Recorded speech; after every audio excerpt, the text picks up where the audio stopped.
Modern definitions of political science assume it's an observational discipline. We track polling data, study institutions, and analyze power structures from the outside looking in. Aristotle approached the subject differently. For him, politicae episteme, political science, is an active, prescriptive craft designed to achieve the highest human good.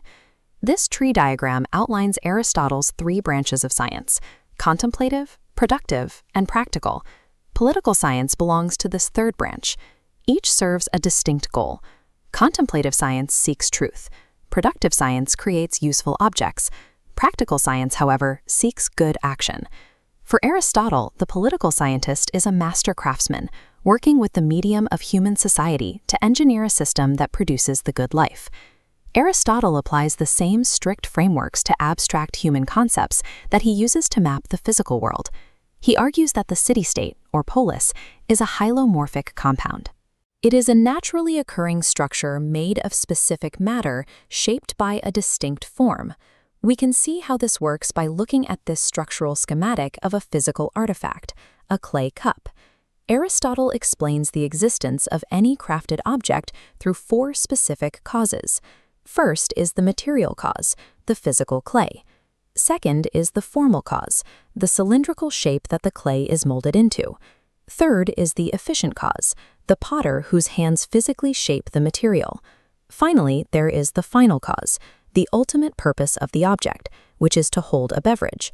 To grasp Aristotle's politics, we have to set aside modern ideas about social contracts.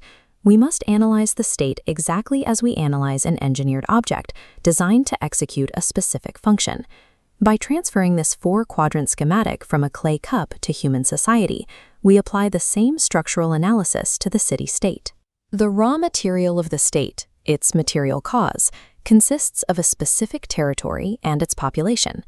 Aristotle defines a citizen as someone with the right to participate in deliberative or judicial office, excluding mere residents. They are the working material. This population requires an active, shaping force, the efficient cause, represented by the lawgiver.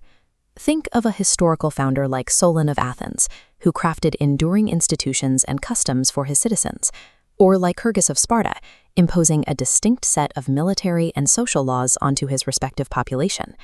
Without an active intellect forcing an organizing principle upon the masses, a population and a piece of land remain nothing but inert material. This raises the question of the final cause. What is the ultimate purpose that justifies molding this human material into a state? A community might initially form out of sheer necessity, pooling resources to survive against external threats. But physical survival is not its endpoint. The Aristotelian state exists for the sake of eudaimonia, the good life, defined by noble action and happiness. This operates on the principle of teleology, the idea that an entity's true nature is entirely defined by its end goal. A knife's nature is to cut. A state's nature is to cultivate human flourishing. A government that merely protects private property, regulates trade, or ensures physical safety falls short of its purpose. The state must actively facilitate the moral virtue of its citizens.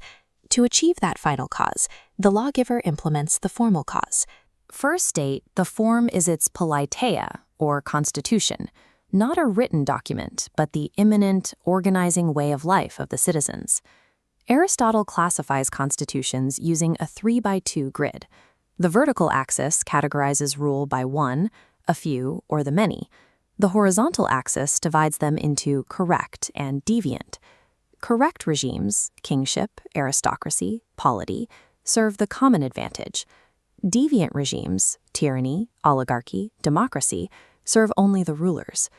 This classification system ignores the mechanical distribution of power. It focuses entirely on who the power is engineered to serve. The fiercest political conflicts occur between the two most common deviant forms on this board: oligarchy, which is rule by the wealthy, and democracy, rule by the poor. Aristotle diagnoses their flaws through the concept of distributive justice. This is the principle that political rights and benefits should be allocated in exact proportion to an individual's merit. The oligarchs make a fatal error in their calculation. They conflate merit with wealth, assuming those with the most capital deserve the most political control. The Democrats make an opposing but equally fatal error.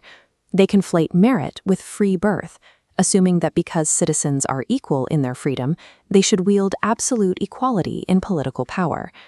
Aristotle argues that true merit can only be measured by a citizen's actual contribution to civic virtue and the pursuit of the good life. Both systems are deemed deviant because they treat the polis either as a business enterprise to maximize wealth or a union to promote unbridled liberty. They fail to engineer an environment for moral excellence. But what happens when a master builder is tasked with constructing a towering stone temple and the only material available is loose sand?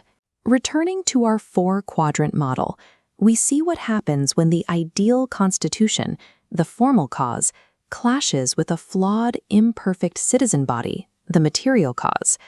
The lawgiver cannot force an ideal aristocratic system onto a population that lacks the capacity for absolute virtue. The material will collapse under the form. To solve this, Aristotle offers a pragmatic, second-best solution, a mixed constitution he calls a polity. A polity relies on a robust middle class. This group naturally resists the extreme impulses of the very rich and the very poor, making them the demographic most willing to obey reason over factional self-interest.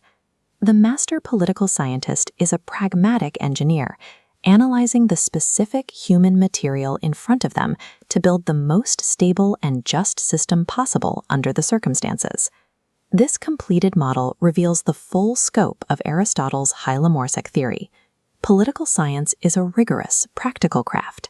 It demands a precise understanding of human teleology to shape a specific population into a functional society through constitutional law.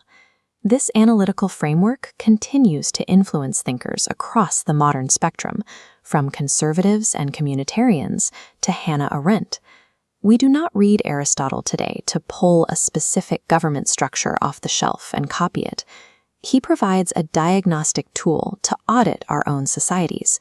He forces us to look past our written laws and economic output and ask, what is the actual final cause driving our political reality?